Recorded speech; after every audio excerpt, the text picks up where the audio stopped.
Kumpulan Harmoni akan membentangkan topik jenayah cyber iaitu pengodaman maklumat atau data. Ahli kumpulan termaksud Bon Wai Kang, Chong Hui Sin, Fong Chen Yi, Lam Zampeng, Linus, dan Tan Kai Shun.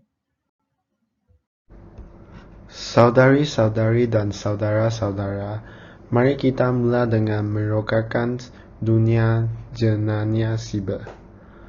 Jenayah siber merujuk kepada aktiviti jenayah yang dilakukan melalui rangkaian komputer atau internet. Ini termasuk tindakan jenayah yang melibatkan penggunaan teknologi maklumat dan komunikasi, seperti penipuan dalam talian, penggodaman laman web, dan penyebaran virus komputer. Sekarang, mari kita fahami apa yang dimaksudkan dengan penggodaman maklumat atau data. Penggodaan maklumat atau data merujuk kepada usaha yang tidak dibenarkan untuk menggesek, mengubah atau mencuri maklumat atau data yang tersimpan dalam sistem komputer atau rangkaian. Ini boleh termasuk pencubaan privasi, pencurian data sensitif, dan penyalahgunaan maklumat peribadi. Dan sekarang, mari kita kaji satu kesan penting. Satu kesan penting adalah penggerosakan kepercayaan. Apabila data terjejas, terutamanya maklumat peribadi atau sensitif, individu dan pelanggan boleh kehilangan kepercayaan kepada pihak yang bertanggungjawab melindungi data. Ini merosakkan reputasi dan perniagaan kerana pelanggan mungkin mencari pilihannya yang lebih selamat. Memulihkan kepercayaan boleh mencabar. Selain itu, ada potensi akibat undang-undang bergantung pada bidang kuasa dan sifat penggodaman. Organisasi mungkin akan dikenakan denda dan tindakan undang-undang kerana kegagalan dalam melindungi data. Akibat undang-undang ini boleh memberatkan dari segi kewangan dan merosakkan reputasi organisasi.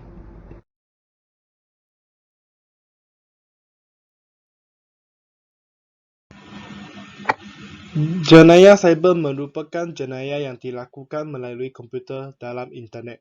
Perbuatan ini menyebabkan mangsa menderita dan mengalami kerugian. Saya akan membentangkan dua kesan daripada penggodaman maklumat dari aspek individu dan aspek perniagaan. Yang pertama, daripada aspek individual, penggodaman maklumat sering melibatkan pencurian maklumat peribadi seperti nombor kad kredit, nombor insurans sosial, alamat dan kata laluan. Pencuri boleh menggunakan maklumat ini untuk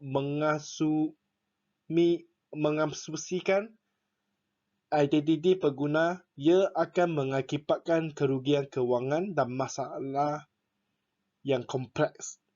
Mereka boleh melakukan perkara seperti membuka akaun kredit palsu atau membuat pembelian tidak sah atas nama mangsa. Di samping itu, penggodam mencuri maklumat senarai mangsa dan mendapatkan nombor telefon mereka. Kemudian mereka menjual data tersebut kepada pihak yang melakukan penipuan atas talian ataupun lebih dikenali sebagai macau scam. Tambahan pula, orang-orang yang di sekeliling mangsa tersebut juga akan terlibat dalam kes-kes penipuan seperti kes kewangan, keselamatan dan sebagainya. Seterusnya, daripada aspek perniagaan, pertama sekali adalah kehilangan data. Kehilangan data adalah masalah yang serius dihadapi oleh banyak orang dalam kehidupan peribadi dan kehidupan profesional mereka. Kehilangan fail menunjukkan kehilangan masa dan wang untuk perniagaan dan boleh menyebabkan tekanan emosi juga kepada peniaga. Dalam konteks perniagaan atau organisasi, pengodaman maklumat boleh merosakkan sistem dan menyebabkan kehilangan data yang penting. Ini boleh melibatkan kehilangan data pelanggan, data kewangan, maklumat rahsia perniagaan ataupun maklumat penyelidikan. Kehilangan data ini boleh mengakibatkan gangguan operasi perniagaan dan kewangan yang besar. Jika data-data yang mustahak dari individu ataupun perniagaan tidak dapat dikawal dengan lengkap, ia akan membawa jejasan yang teruk dan serius kepada mangsa-mangsa.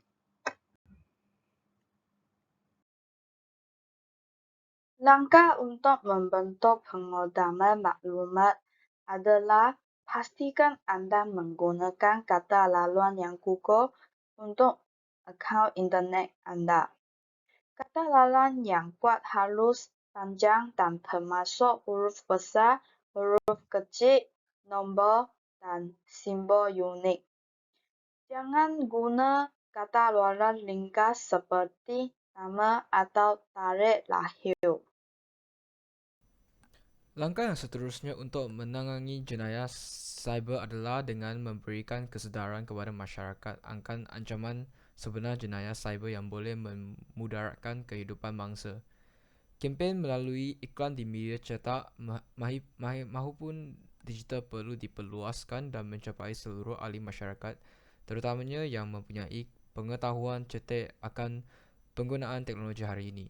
Pelbagai taktik yang licik digunakan penjenayah cyber untuk memerangkap mangsa. Oleh itu, pengasas simulasi dalam iklan dan kempen yang dijalankan adalah perlu supaya masyarakat betul-betul memahami dan mengambil serius akan langkah keselamatan apabila menggunakan aplikasi-aplikasi di telefon pintar masing-masing.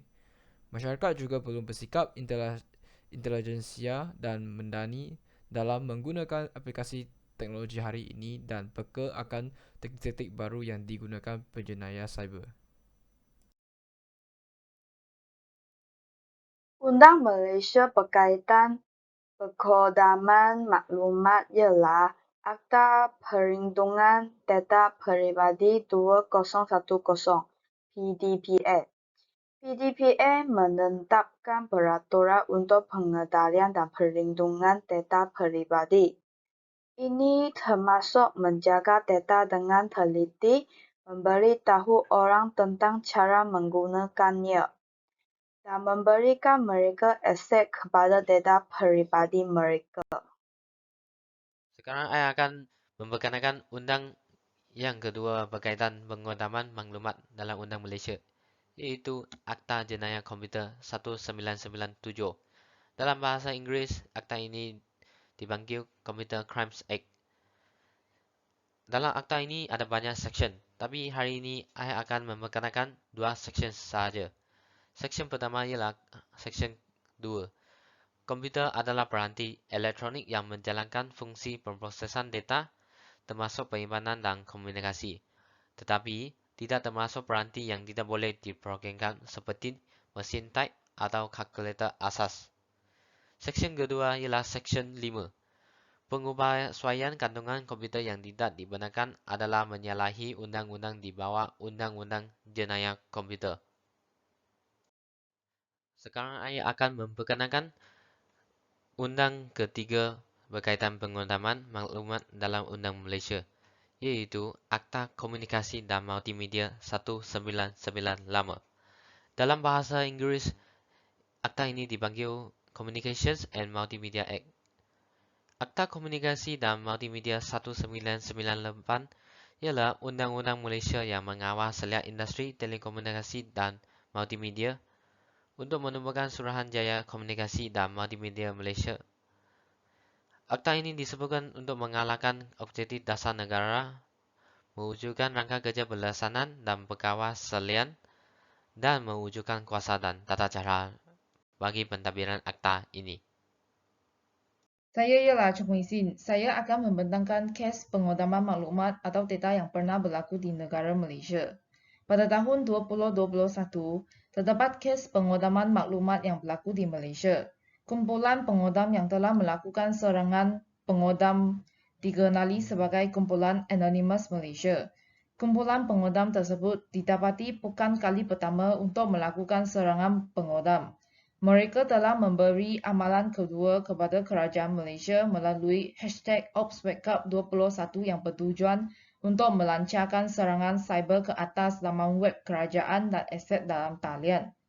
Tindakan mengodam yang dilakukan oleh kumpulan tersebut telah memberi kesan seperti laman web tidak dapat diakses. Antara laman web yang dipengaruhi adalah laman milik Kerajaan Sabah dan Perak dan Jabatan Kastam Diraja Malaysia. Selain itu, untuk menyokong gerakan Bersih 4.0, kumpulan pengodam tersebut telah melakukan serangan cyber kepada bekas Perdana Menteri Datuk Seri Najib Tun Razak. Jika beliau ingin mengelakkan serangan cyber ke atas Malaysia, beliau perlu meletakkan jawatan sebagai Perdana Menteri pada masa tersebut. Sejak tahun 2015, kumpulan tersebut juga menipu orang ramai melalui email dan media sosial seperti WhatsApp. Kumpulan tersebut juga memberi wang kepada orang ramai supaya menggugut mereka untuk melakukan jenayah. Kerajaan telah memberi perhatian kepada kumpulan tersebut kerana mereka didapati mempunyai pendidikan yang tinggi dalam bidang teknologi maklumat. Kumpulan pengodam tersebut didapati tidak mempunyai etika yang positif.